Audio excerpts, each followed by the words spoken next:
नाम है breaking barriers और मैं हूँ आपकी host Aliya. Alish official YouTube channel पर आप सबको वेलकम करती हूँ।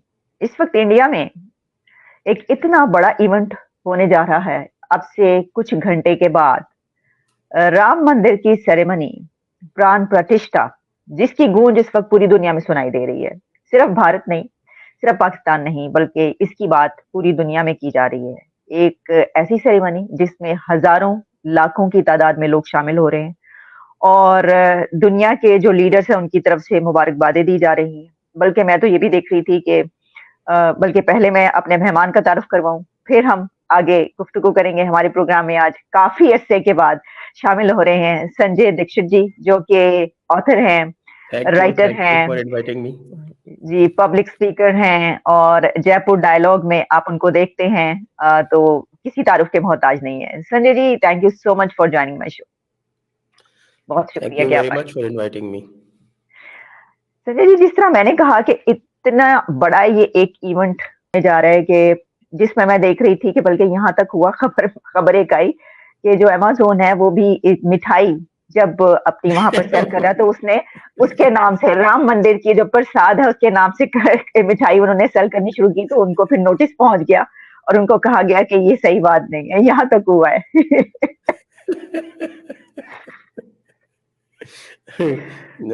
सब वही कह रहे हैं ना कि लोग बहती गंगा में हाथ धो रहे हैं। जी, जी। भाई ये वाला जो आपने बोला है जुमला, ये तो इस मौके के लिए बिल्कुल सही है। सही कह रहे हैं आप। देखिए ना, हम भी प्रोग्राम कर रहे हैं, पूरी दुनिया में ही इसके ऊपर बात हो रही है, तो बहती गंगा से सभी हाथ धो रहे हैं। तो संजय जी, इससे पहले कि हम कल यानी कि चंद घंटे के बाद वहां पर जो होगा उसकी बात करें, पहले मैं चाहूंगी कि हम थोड़ी सी हिस्ट्री पे बात करें। मैंने बहुत पहले आपके साथ एक प्रोग्राम किया था, वो भी मंदिर की फिलॉसफी और इंडिया के जो मंदिर थे उनकी हिस्ट्री पे बात की थी। मैं आपसे पूछना चाहूंगी कि क्या इसकी हिस्ट्री पे अगर आप थोड़ी सी रोशनी डालिए। जी, हिस्ट्री पे यदि बात करें तो एक तो जो हिस्ट्री के जो एक्सेप्टेड फैक्ट्स हैं और दूसरे जो हिस्ट्री जो है जो आप अयोध्या में जाएंगे तो लोग जो है तो जो एक्सेप्टेड फैक्ट्स हैं वो तो जो सुप्रीम कोर्ट का जजमेंट है उसमें आ गए हैं और उसमें ये है कि yes there was undeniably temple जहाँ पर कि मस्जिद स्टूड, जहाँ पर मस्जिद बनाई गई थी, सो कॉल्ड बाबरी मॉस्क, जिसका नाम भी बाबरी मॉस्क कब पड़ा वो क्लियर नहीं है, क्योंकि पहले जो रिकॉर्ड्स में जिसका नाम आता है उसका नाम आता है मस्जिद जन्म स्थान। सारे रिकॉर्ड्स में उसका नाम मस्जिद जन्म स्थान है। अच्छा। 1858 से तो अंग्रेज़ों के रिकॉर्ड मौजूद है, क्योंकि वहाँ पर उस एरिया में अंग्रेज़ों ने 1854 में अपनी हुकूमत कायम कर ली थी। अवध के नवाब जो थे उनको पेंशन ऑफ कर दिया था और अपनी हुकूमत कायम कर ली थी। That was 1854। और उसके बाद का फिर रिकॉर्ड जो है वो, क्योंकि अंग्रेज़ों की और बात आप कोई चीज़ पसंद करें या ना करें, लेकिन एक चीज़ यह है कि दे वर एक्सीलेंट रिकॉर्ड कीपर्स। रिकॉर्ड वो बहुत अच्छा मेंटेन करते थे। तो वो 1858 में सिख निहंगों ने जाकर वहाँ कब्जा करके और हवन वगैरह शुरू किया था, तो उस पर FIR हुई थी। वो FIR की कॉपी मौजूद है और उसके बाद फिर जो एक्शंस हुए वो सारे के सारे मौजूद है और वहाँ से एक पूरी तरह से रिकॉर्ड मेंटेन है। लेकिन उसके पहले का जो भी आता है उसमें बहुत सारा तो ट्रैवलॉग्स आते हैं जो जैसे एक हैरी बेकर था या टिफन थालर था, ये सारे जो है वो जो ब्रिटिश ट्रैवलर्स या फॉरेन ट्रैवलर्स जो वहाँ गए उन्होंने जो ट्रैवलॉग्स मेंटेन किए हैं उसमें भी दे हैव मेंशन कि भाई ये ऐसी जगह है जहाँ पर आकर हिंदू पूजा करते हैं और अपेरेंटली यहाँ पर एक मंदिर था और वो तोड़ा गया। और जो 1528 का जो मंदिर तोड़ा गया, तो इस पर ASI का है, जो आर्कियोलॉजिकल सर्वे ऑफ इंडिया है, उसने कोर्ट के मॉनिटर्ड और कोर्ट का ऑर्डर्ड पूरा का पूरा वहाँ एक्सकेवेशन किया था और एक्सकेवेशन के बाद दे एस्टैब्लिश कि भाई यहाँ पर एक बहुत बड़ा मंदिर था। Historically ASI is not in a position to say कि भाई इसको ये जो है वो अपने आप गिर गया या तोड़ा गया, लेकिन इतना बड़ा मंदिर ऑटोमेटिकली तो नहीं गायब हो जाएगा और वहां पे इस तरह का स्ट्रक्चर ऑटोमेटिकली तो नहीं आएगा। लेकिन चूंकि इनकॉन्ट्रोवर्टेबल नहीं था तो सुप्रीम कोर्ट ने ये होल्ड किया कि हाँ भाई यहाँ पे मंदिर था, दैट इस्टैब्लिश्ड, और फिजिकल मंदिर था, ये भी स्टैब्लिश्ड है, और इसको राम जन्मभूमि हिंदू मानते हैं, ये भी स्टैब्लिश्ड है। तो ये दोनों चीजें तो स्टैब्लिश्ड है। अब उसको तोड़ के बनाया गया, तो उसके ऊपर बनाया गया, ये स्टैब्लिश्ड नहीं है। That is the supreme court finding. ये तो सुप्रीम कोर्ट की फाइंडिंग है। जो वहां के जो लोकल जो हिस्ट्री है, जिसको हम कहते हैं कि आपके लोकल हिस्ट्री की भी अपनी, जब हिस्टोरियोग्राफी में जो लोकल हिस्ट्रीज होती हैं उनकी भी अपनी वैल्यू होती है। उसके हिसाब से यहाँ पर कोई एक सूफी हुआ करते थे, ग़ज़लबाश कलंदर, और ग़ज़लबाश कलंदर के पास बाबर आया था। जब पहले वो गया था तो he lost his first battle against Rana Sanga. तो उसके बाद में बयाना की बैटल थी, this is battle of Bayana. Battle of Bayana हारने के बाद किसी ने इनको रेफर किया, तो ये यहाँ आया था। तो इन्होंने उसके लिए दुआ करने के बदले में ये मांगा कि ये जो मंदिर है इसको तोड़ दो। तो उसने प्रॉमिस किया, यानी इवेंट, एंड उसके बाद बैटल ऑफ खानवा हुई जिसमें वो जीता। और उसके बाद वो फिर उसने अपने मीर बाकी, उसका एक था मीर बाकी ताशकंदी, उसको डिप्यूट किया कि भाई यह कलंदर साहब की जो ख्वाहिश है उसको पूरा करे। तो उसके बाद फिर वहाँ पे बहुत भारी बैटल हुई, लाखों लोग मारे गए उसमें, and then he was able to, Mir बाकी was able to destroy that temple. Okay. लेकिन जो लोकल हिस्ट्री है उसके हिसाब से वहां पर कोई 76 लड़ाइयां हुई हैं, यानी हिंदुओं ने उसको एक दिन के लिए भी अनचैलेंज्ड नहीं छोड़ा। और through out the Mughal history and after that जो अवध के बादशाह थे उनके टाइम पे बराबर कोशिश करते रहे उसको रिक्लेम करने की, कई बार रिक्लेम किया, दैट वाज शॉर्ट लिव्ड। और इस तरह से वो चलता रहा अंग्रेजों के जमाने तक, 1858 की। फिर उसके बाद रिकॉर्ड कीपिंग पूरी प्रॉपर हमको पता है। ठीक। तो ये तो अंग्रेजों के जमाने तक है। उसके बाद फिर क्या होता है, फिर 1949 में 22 जनवरी को वहां पर मूर्ति प्रकट हो जाती है, या कोई उसको वहां लाके रख देता है, जो भी है, that fact is also not clear. उसके ऊपर भी FIR हुई थी। उस FIR में महंत अभिराम दास जी थे, he was principal accused. Then they could not muster the courage to remove that मूर्ति। एंड उसके बाद फिर कोर्ट केस चलते रहे। कोर्ट केस के बाद फिर वो 1992 वाला इंसिडेंट हुआ, और वो इंसिडेंट हुआ भी इसलिए क्योंकि दैट मूवमेंट, जैसे मैंने कहा कि वो मूवमेंट 1528 के बाद एक भी दिन रुका नहीं। अगर वो 76 लड़ाइयां बोल रहे, 76 जो स्कर्मिशेस हुई इनको सबको काउंट करते हुए, if you go to Ayodhya में आप जाएंगे तो हर व्यक्ति बच्चे के जुबान पे यही है। It may not stand the test of modern historiography, but it is very clear that, वो तो सुप्रीम कोर्ट ने अपने जजमेंट में भी एडमिट किया है कि भाई Hindus never withdrew the claim to the temple and to जन्म स्थान। फिर इसके बाद इन्होंने जब ये मूवमेंट और तेजी से शुरू किया 80s में, 1980s में, और वो 1980s का जो मूवमेंट वो शुरू हुआ उसका भी एक एक्चुअली ट्रिगर जो मैं मानता हूँ, आई हैव लिस्टेड दिस, मेरी जो बुक है अनब्रेकिंग इंडिया, आपके पास यदि हो तो ठीक है, नहीं तो you can always, it is available on Kindle also, तो आप इसको डाउनलोड भी कर सकते हैं, देख सकते हैं। ओके। तो जो ट्रिगर हुआ वो इसलिए हुआ क्योंकि 1947 में जब पार्टीशन हो गया, तो पार्टीशन होने के बाद भी जो मुस्लिम लीग की पॉलिटिक्स थी वो कांग्रेस में एंटर कर गई। क्योंकि जो भी मुस्लिम लीग के एलिमेंट्स थे इंडिया में, आपको पता है कि मुस्लिम लीग ने पूरा का पूरा दो कौमी नज़रिया पे पाकिस्तान बनाया था, और दो कौमी नज़रिया जो था वो, उसका जो जेनेसिस था वो सारी की सारी माइनॉरिटी प्रोविंस, जहां पे मुस्लिम्स माइनॉरिटीज में थे, वो प्रोविंसेस थी। The two nation theory was birthed and nurtured in areas where Muslims were in minority, principally United Provinces, United Provinces and Bombay.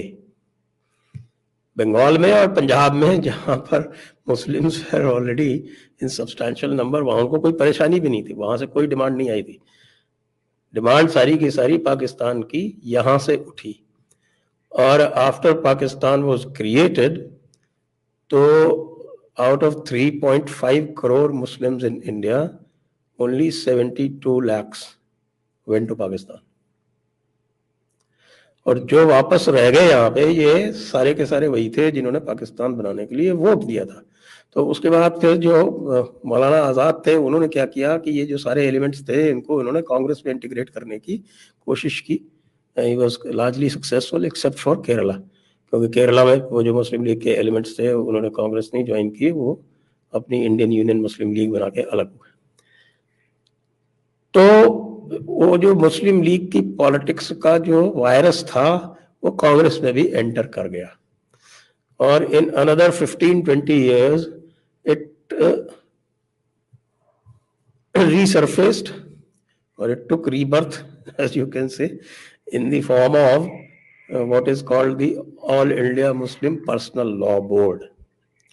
Okay, और All India Muslim Personal Law Board जो था, उसने दो कौमी नजरिए का एक दूसरा नाम रखा, ठीक है मिल्ली संजय जी। तशख्खुस। जी तो वो जी जी मिल्ली जी तशख्खुस जब उन्होंने शुरू की, तो फिर इधर से भी रिएक्शन हुआ, और फिर वो जो राम मंदिर मूवमेंट था वो काफी तेज हुआ। फिर एक बाबरी मस्जिद एक्शन कमेटी बनी। जी जी बिल्कुल उन्होंने ठीक है। बातचीत में ये कंसीड किया, मैं 1 मिनट में जस्ट जी जी जी बिल्कुल 30 सेकेंड जी, प्लीज कंक्लूड। जी जी तो वो बाबरी मस्जिद एक्शन कमेटी के चेयरमैन थे सैयद शहाबुद्दीन, एक्स डिप्लोमेट। उन्होंने ये कंसीड किया कि अगर ये प्रूव हो जाता है कि यहाँ पर मंदिर था, तो हम इसका क्लेम छोड़ देंगे। और ये जब लोगों ने प्रूव कर दिया, तब लेफ्टिस्ट बीच में कूद पड़ते हैं और उन्होंने कहा कि नहीं नहीं, तुम गलत कर रहे हो। अब आप जानते हैं कम्युनिस्ट को तो काम ही लड़ाना होता है, और उन्होंने उनको बहुत सारा मटेरियल दे दिया कि नहीं नहीं, तुम गलत कर रहे हो, ऐसा नहीं है। तो वो that ultimately resulted in that tremendous anger which resulted in the demolition of that सही disputed structure. ठीक संजय जी, बड़ी आपने तफसील से जो हिस्ट्री आपने जो इसकी बयान की। अच्छा, अब हम बढ़ते हैं इस तरफ के अब कल जो होने जा रहा है, ये आप समझते हैं कि ये कितनी ग्रैंड सेरेमनी होगी और कितनी इम्पोर्टेंट, कितना सिग्निफिकेंट ये एक तारीख रकम होने जा रही है क्या? क्योंकि मैं देख रही थी कि CNN से लेकर गार्डियन तक हर जगह पर ये पब्लिश हो रहा है कि ये डेकेड्स लॉन्ग इंडियाज ड्रीम या डेकेड्स लॉन्ग हिंदू ड्रीम है, जो कि अब ये पाया तक मील तक पहुंचने लगा है। तो क्या आप इसको इसी तरीके से देखते हैं? मैं डेकेड्स लॉन्ग नहीं देखता हूँ, मैं इसको सेंचुरीज लॉन्ग देखता हूँ।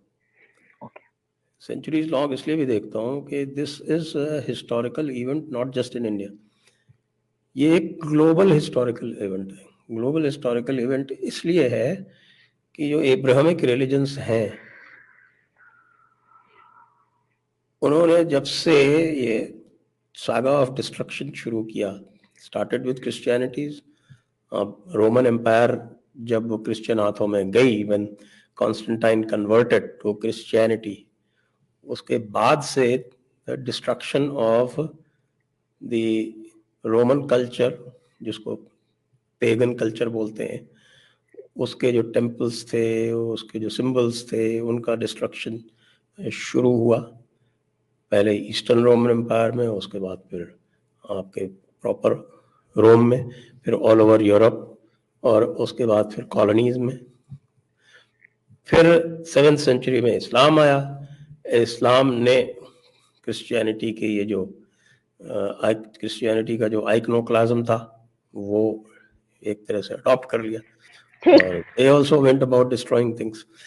तो इस पूरा जो saga of destruction of nearly 2000 years में ये पहला इंस्टेंस है where a grand icon of non Abrahamic civilisation has been reclaimed.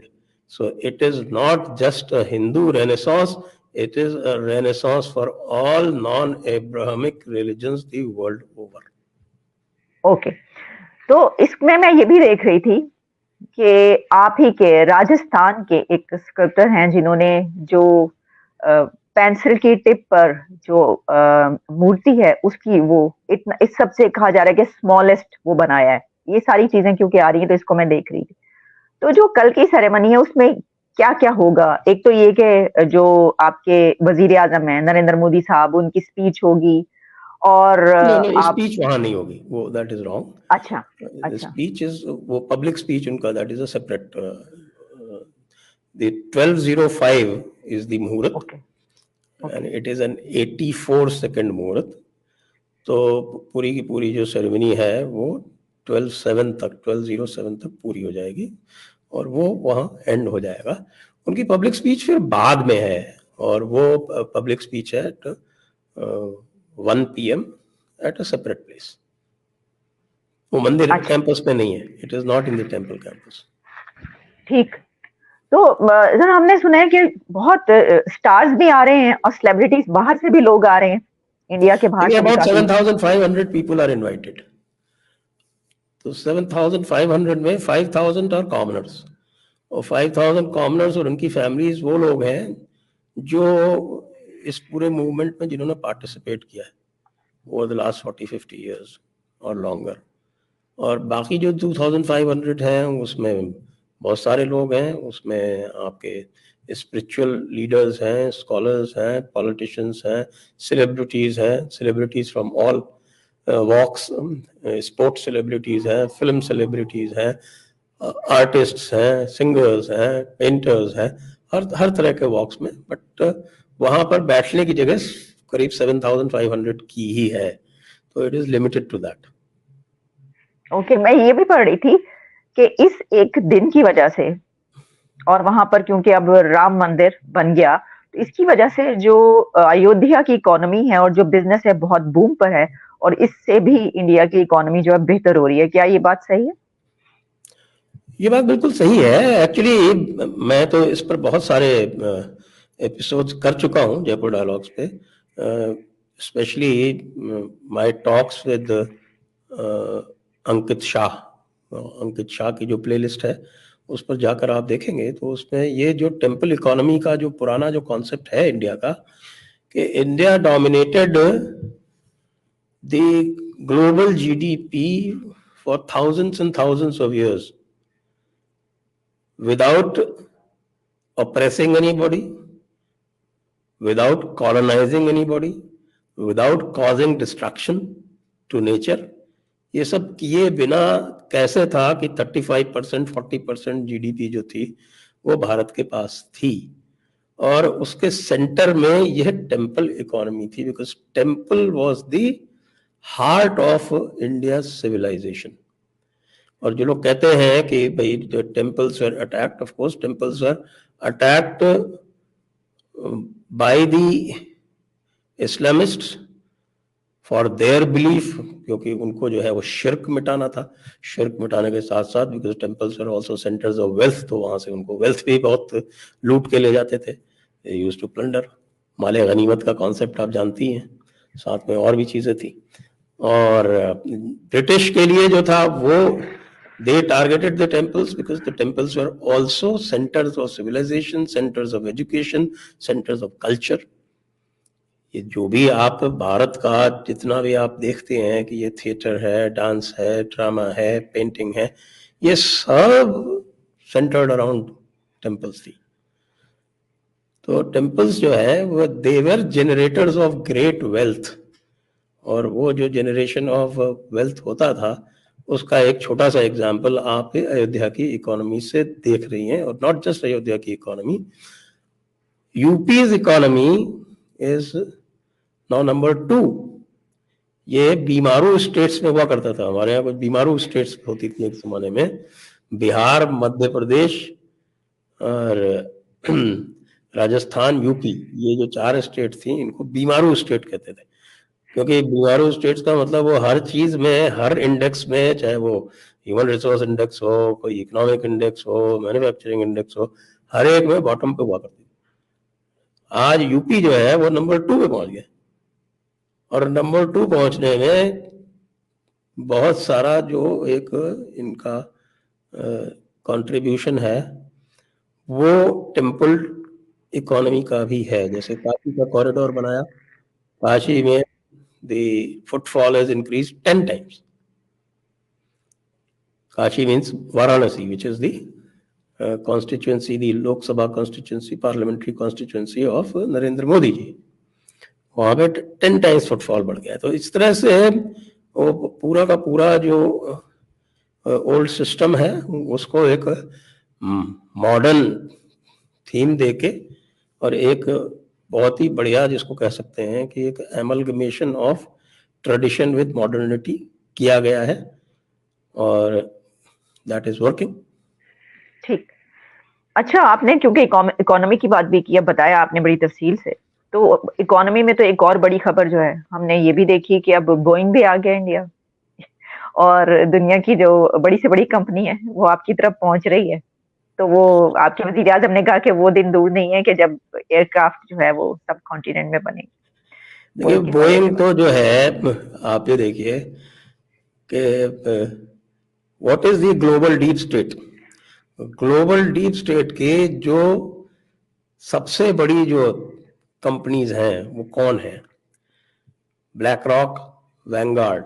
मैं इसलिए इनका नाम ले रहा हूं कि ये इस तरह की और 2-3 जो कंपनीज हैं ये बोइंग को भी ओन करती हैं, ये एप्पल को भी ओन करती हैं, ये आपके मेटा को भी ओन करती हैं, ये गूगल को भी ओन करती हैं। ये पहुंच गई तो बाकी सब तो पीछे पीछे आएंगे जी। ब्लैक रॉक ने ऑलरेडी एक अंबानी के साथ में एमओयू कर लिया है। They are coming there in a big way. तो जब ब्लैक रॉक आएगी तो ब्लैक रॉक के और वैंगार्ड के बच्चे तो आएंगे। बोइंग तो उनके बच्चे हैं। अगेन मैं कह रहा हूँ जयपुर डायलॉग्स पे ग्लोबल डीप स्टेट पे कई सारे हमारे 3-4 अच्छे प्रोग्राम्स हैं। उनको आप देखेंगे तो आपको पता चलेगा 5-6-7 जो कंपनीज हैं इनका जो पोर्टफोलियो है वो $30 ट्रिलियन का है। कितना? $30 trillion. Okay. which is bigger than the total GDP of United states. जो यूनाइटेड स्टेट्स की जीडीपी से ज्यादा का पोर्टफोलियो होल्ड करते हैं वो कंपनीज पहले ही आ गई भारत में, बाकी तो पीछे पीछे आने ही हैं, सभी आ रहे हैं। ठीक, जैसा कि आपने कहा कि वो तो बच्चे हैं, वो तो अभी आए हैं, वो तो आने ही है। अच्छा, ये जो हम बात कर रहे हैं सर, इसमें इसका एक और एंगल ये है कि हम ये देख रहे हैं कि जैसे कि गल्फ कंट्रीज हैं, अरब कंट्रीज हैं, जो कि मुस्लिम कंट्रीज हैं, सऊदी अरेबिया, यूएई, अभी बल्कि कुछ दिन में यूएई में भी एक बड़े टेम्पल की इनॉग्रेशन है जहां पर सुना है कि आपके वजीर आजम वहां पर भी जाने वाले। तो हम देख रहे हैं कि वहां पर भी ये जी, तो वहां पर भी जो इंडिया की का कल्चर और इसकी जो हिस्ट्री है और फिर उसको वहां पे तालीमी अपने निसाब में शामिल किया जाना, वहां पर टेम्पल्स का, जो कि इससे अगर आप कुछ साल पहले चले जाएं तो ऐसा नहीं था वहां पर, ये एक बड़ा वो है। तो क्या इसको आप कैसे देख रहे हैं कि क्या आपके साथ रिलेशंस इतने बेहतरीन है, या वो ये समझ रहे हैं कि अब ये दुनिया जो है इसमें जो उन्होंने रिफॉर्म्स किए हैं इसमें वो ये समझते हैं कि इंडिया का जो कल्चर या उसकी जो रिवायात हैं, जो हिस्ट्री है, उसको वहां तक भी ले जाना बड़ा जरूरी है। इस पर प्लीज रोशनी डालिए। मुझे ऐसा लग रहा है कि जो अरब ममालिक हैं और ख़ासतौर से सऊदी अरब और अमीरात, और मुझे तो इसमें लगता है कि इसमें लीड तो शायद अमीरात ने ही ली है, क्योंकि आप जाते ही रहते होंगे, आप अमीरात में दुबई अबू धाबी जाते ही रहते होंगे, आपने देखा होगा कि वहाँ पर सिस्टम बहुत ओपन बहुत पहले से है। मैं भी दुबई अबू धाबी वगैरह जब गया हूँ तो मुझे कतई 1 मिनट के भी लिए नहीं लगा कि मैं किसी फॉरेन कंट्री में हूँ। तो आप ये देखिए कि दुबई का एग्जांपल ले लीजिए अगर, तो दुबई अमीरात की जो टोटल पॉपुलेशन है, दुबई के मेरे ख्याल से पूरी अमीरात की जो टोटल पॉपुलेशन है उसका 85% एक्सपैट्स है। सही। और 85% एक्सपैट्स वो तभी रख पाते हैं जब वो एक सिस्टम में टॉलरेंस लाएंगे, तभी वो रख पाएंगे। और सारे लॉज वगैरह सब इतने स्ट्रांग होने के बावजूद वो इस प्रकार का एक सिस्टम डेवलप कर पाए। नहीं संजय जी, सऊदी 85% में तो पाकिस्तानी भी है, पूरी सब दुनिया है। के कंट्रीज है ना। लेकिन सब लेकिन है। क्या वजह है कि उनका जो ज्यादा अब लगाव हो रहा है वो इंडिया के साथ है, इंडिया की तरफ उनका ज्यादा झुकाव है। मैं उसी को कंप्लीट कर रहा था। तो ये सऊदियों ने भी इस मामले में सीख ली है इनसे। अब मोहम्मद बिन सलमान का, MBS का ये कहना है कि वो जो है सऊदी अरब को यूरोप बनाना चाहते हैं, तो उसके पीछे उसका क्या सोच है। आप ये देखें कि ये जो नई जनरेशन है, ये जो नई जनरेशन है वो ज़्यादातर वेस्ट में एजुकेटेड है। बाकी तो सब आपको पता है कि पुराने जो आपके जब सऊदी आए थे 1925 में सऊदी अरब बना था, उसके बाद से जितने भी वहाँ बादशाह हुए हैं वो सारे के सारे भाई थे आपस में। तो नेक्स्ट जनरेशन जो है वो अब आई है। अब किंग सलमान तो हैं कहने के लिए, लेकिन पावर सारी की सारी इफेक्टिवली मोहम्मद बिन सलमान के हाथ में है, जो कि नेक्स्ट जनरेशन। तो ये जो नेक्स्ट जन है ये सारी वेस्ट में एजुकेटेड है, और इसको भी ये एक अंदाज है कि भाई ये जो सॉवरेन वेल्थ फंड्स हमने बना रखे हैं, इतनी सारी जो पैसे जो हमारे पास हैं ऑयल की वजह से, तो उसको अगर हम गेनफुली इन्वेस्ट नहीं करेंगे, या फिर हम जैसे दुबई ने किया, दुबई ने अपने आप को ट्रेडिंग हब बनाया, और दुबई की वैल्यू आज ऑयल से कम और एज ए ट्रेडिंग हब ज्यादा है। दुबई ऐसे का ही पोर्ट जो है इस पूरे इलाके में सबसे बड़ा ट्रांसशिपमेंट पोर्ट है। एक तरफ सिंगापुर है, दूसरी तरफ दुबई है। अब जाके भारत ने थोड़ी कोशिश शुरू की है ट्रांसशिपमेंट फैसिलिटी बनाने की। तो जहाँ ट्रांसशिपमेंट पोर्ट्स होंगे, जहाँ पे आपके इंटरनेशनल एयरपोर्ट हब होगा, और जहाँ पे आपका वो कैपिटल का हब होगा, तो वहाँ तो प्रोग्रेस होगी होगी। अब सऊदी जो है जब वो कह रहे हैं कि भाई हमें आगे देखना है, सो MBS is planning for next 50 years. वो अगले 50 साल की देख रहा है, और उसको पता है कि 50 साल में अगर हमको दूसरी कंट्रीज को अट्रैक्ट करना है या दूसरी कंट्री में इन्वेस्ट करना है, तो ये जो सिस्टम्स उन्होंने वहाँ बना रखे हैं which are based totally on sharia, ये नहीं चलेंगे। ये अलग बात है कि वो जो है इसलिए भी कर रहे हैं क्योंकि मुस्लिम ब्रदरहुड से वो सारे के सारे परेशान हैं। खतर जो है वहाँ पे मुस्लिम ब्रदरहुड का वो बना हुआ है। आपको पता ही है GCC ने इसको खतर को पूरी तरह से बायकॉट कर दिया था। तो दे आर ऑल्सो स्कैर्ड कि ये इसको हम डाइल्यूट नहीं करेंगे तो ये मुस्लिम ब्रदरहुड वाला जो मामला है वो यहाँ भी चढ़ दौड़ेगा, जैसे बीच में इजिप्ट में हो ही गया था। तो मुस्लिम ब्रदरहुड ने वहाँ पे कब्जा कर ही लिया था, बाद में फिर आर्मी ने उसको भगाया वहाँ से, और अल-सीसी आए। और al Sisi is basically anti Muslim Brotherhood, I should say front वहाँ के लिए, वो पूरा फ्रंट बना हुआ एंटी मुस्लिम ब्रदरहुड का। तो देयर इज ओपनिंग अप, और ओपनिंग अप के लिए nearest partner, best partner, security provider Bharat है। पाकिस्तान हो सकता था, लेकिन पाकिस्तान ने इकोनॉमिक सुसाइड कर कभी लिया। मेरे जहन में यही बात आई कि सबसे बड़ा जो ये जो बात की कि इकोनॉमिक सिक्योरिटी प्रोवाइडर वो तो पाकिस्तान था, तो पाकिस्तान के बजाय अब इंडिया ने जगह ले ली, रिप्लेस कर ली। पाकिस्तान ने अपने आप को इकोनॉमिक सुसाइड कर लिया ना। उनके लिए दो कौमी नजरिया ज्यादा इंपॉर्टेंट है, इकोनॉमी कम इंपॉर्टेंट है। तो देव कमिटेड पोलिटिकली है वहां पे। तो पाकिस्तान के लिए तो मैं कई बार आपसे भी शायद कह चुका हूँ कि पाकिस्तान तो कंफ्यूजन का शिकार है कि या तो पूरी तरह से आप जो है वो एक दीनी ममालिक बन जाओ, और या फिर पूरी तरह से डेमोक्रेसी बन जाओ। अब ना तो आप डेमोक्रेसी हो, you are a guided democracy और मैनेज्ड डेमोक्रेसी, और जो सारा का सारा जो सारे लीवर्स है वो आर्मी के, मिलिट्री के हाथ में। तो या तो पूरी डेमोक्रेसी बन जाइए, या फिर पूरी तरह से दीनी ममालिक बन जाइए, या पूरी तरह से डिक्टेटरशिप बन जाइए। ये जो कंफ्यूजन पैदा कर रखा है कि हम डेमोक्रेसी भी हैं और हम ना गए संजय जी, ना करे तुसी फिर बुला रहे हो डिक्टेटरशिप बनने की हो गया जी। अच्छा बात ये है हाँ, बात ये है कि ये जो आखिरी पॉइंट ना, मैं यही बात देखिए कितनी बड़ी बात आपने कही। आपने ये कहा कि देखिए अब उनके लिए जो जब अब वो एक मुस्लिम उम्मा से निकलना चाह रहे हैं और रिफॉर्म्स ला रहे हैं, तो उनको जो एक बड़ा, और फिर तेल का जो है, ऑयल का भी अगर आप ऑल्टरनेट देखें तो वो समझते हैं कि इकोनॉमी को अब और भी किसी और तरफ भी ले जाया जाए, तो उसमें इंडिया एक नजर आता है। लेकिन जो सिक्योरिटी प्रोवाइडर की आपने बात की कि जो कभी पाकिस्तान जो रोल प्ले करता है, तो इसका मतलब है कि अब वहां की अगर इकोनॉमी नहीं है, अगर आपके पास पैसा ही नहीं है, आप उसको नहीं कर सकते, तो फिर आप, लेकिन देखिए ना, इकोनॉमी तो अगर आप देखें तो हमेशा से हमारी उनके ऊपर ही चल रही है। इकोनॉमी तो हमारे कर्जे ले लेकर ही चल रही है सर, ये कोई पहली मर्तबा तो नहीं है। लेकिन इसके बावजूद ये जरूर था कि जो सिक्योरिटी प्रोवाइडर के तौर पर और जो ताल्लुकात, रिलेशन और ये सब था, ये था। लेकिन ऐसा क्या हुआ कि अब ये भी खत्म हो गया?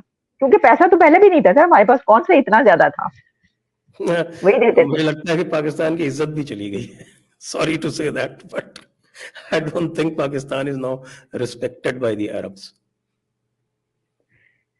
नहीं, वो तो सर जो जो हाथ लेने और देने वाले में तो फर्क होता है ना। अगर आप इकोनॉमी के पॉइंट ऑफ व्यू से कह रहे हैं कि जाहिर है कि अगर आप कुछ को लेके फिर रहे हैं, तो वो तो खुद हमारे वजीर आजम जो है वो ये कहते हैं कि मैं जहां जाता हूँ तो मेरी शक्ल देख के वो समझ जाते हैं कि मैं मांगने आ गया हूँ। जाहिर है कि ये तो वो खुद कई मर्तबा कह चुके हैं। तो वो तो ये तो बात अंडरस्टूड है, बिल्कुल सही कह रहे हैं आप। लेकिन आप समझते हैं कि इसका बहुत बड़ा अमल दखल है कि ये जो हम जो दूर हुए वहां से, तो इस एक बहुत बड़ा फैक्टर जो है वो ये है कि इकोनॉमी हम मांगते ही चले जा रहे हैं और उसमें से निकल नहीं पा रहे अब। देखिए मॉडर्न वर्ल्ड में आप चाहे जो कुछ भी कह रहे हैं, अल्टीमेटली अगर आपकी इकोनॉमिक स्ट्रेंथ नहीं होगी तो आप इस मॉडर्न वर्ल्ड में कुछ नहीं कर सकते। आप भले कितना कह रहे लगे कि साहब कि हम जो है वो इस्लाम का किला है, ये तो कहते हैं ना पाकिस्तान तो इस्लाम का किला है। तो जो फोर्ट्रेस ऑफ इस्लाम है उसमें चारों तरफ से उस फोर्ट्रेस में छेद ही छेद है, कोई भी किधर से घुस जाता है। वो आप जो है वो टीटीपी को ही नहीं हैंडल कर पा रहे, तो फिर सही क्या रिस्पेक्ट रह जाएगी। तो सही वो ज़माने तो रह नहीं गए कि जब ज़ियाउल हक जो थे वो जॉर्डन के बिहाफ पे उन्होंने कितने सारे पैलेस्टीनियंस को मार दिया था। उसकी कोई आप बात नहीं करता। हाँ, बट ये ज़रूर है कि भाई जॉर्डन ने वहाँ पर पाकिस्तानी फौज को लगा रखा था। नहीं, सऊदी भी हमने कई तो बार कई जो है दफा, हाँ, हमने तो कई दफा बात की, बहुत दफा बात की इसके ऊपर, ये तो सबको पता है। लेकिन ये बात जो है ये आपकी अपनी जगह पे दुरुस्त की, अगर आपके पास पैसा नहीं है और फिर कब तक जो है वो कर्ज लेके आप चलते रहेंगे, तो फिर ऑब्वियसली के रिप्लेस होते चले जाएंगे और दूसरे लोग जो हैं आके उस गैप को फिल करते चले जाएंगे। तो संजय दीक्षित जी, बहुत बहुत शुक्रिया मैं अदा करना चाहूंगी आपका। थैंक यू सो मच, आप मेरे प्रोग्राम में तशरीफ लाए और हमने जो है ये जो कल एक बहुत बड़ा इवेंट होने जा रहा है इसके ऊपर, जिसमें पूरी दुनिया में इस वक्त पब्लिश हो रहा है और बात की जा रही है इसकी, तो इसके बाद भी फिर हम दोबारा बात करेंगे जो कुछ भी हुआ। लेकिन ये जो बात आप कर रहे थे कि बड़ी कई जगहों पर बड़ी इस सिलसिले में प्रॉब्लम हो रही है पाकिस्तान में भी जो है लोग इसके ऊपर लोग बोलते हुए नजर आ रहे हैं। तो आपको मुझे पता ही लगता है। है मेल्ट डाउन हो रहा है 3 तरह के लोगों का। हमारे 3 तरह के लोगों का मेल्ट डाउन हो रहा है, बहुत बुरा मेल्ट डाउन हो रहा है। क्योंकि इट सीम्स दैट वैसे भी पास्ट में भी Ram was always uniting factor in India, क्योंकि राम की जो डिवोशन है it cuts across everything, cuts across caste, class, whatever differences you take, it cuts across everything. वो चरित्र ही ऐसा है ना, को मर्यादा पुरुषोत्तम बोलते हैं। वो at a divine level, at a spiritual level वो अलग चीज़ है, लेकिन even at a gross level he is considered an ideal human being. The historical Ram, अगर किसी की बात करें, there is a historical Ram, there is a divine Ram, there is a spiritual Ram. तो अगर हम हिस्टोरिकल राम की भी बात करें एज अ ह्यूमन बीइंग, तो is considered the ideal human being, upholder of the best human values. तो इट कट्स अक्रॉस एवरीथिंग। तो इससे जो है वो 3 तरह के लोगों को भारी मेल्ट डाउन है। और उसमें हमारे यहाँ के भी कुछ लोग हैं जो, तो एक तो लेफ्टिस्ट और जो सो कॉल्ड लेफ्टिस्ट के जो इलेजिटिमेट चिल्ड्रन है, यानी कि लिबरल्स, उनमें भारी मेल्ट डाउन है। दूसरे दे आपके जो इस्लामो क्रिश्चियन जो कंजर्वेटिव्स हैं वो तो बिल्कुल पागल हुए पड़े हैं। वो कहेंगे कि अच्छा ये कल जो हमारे रहमो करम पर जिनको हमने इतने दिनों तक गुलाम रखा वो उनकी ये हिम्मत।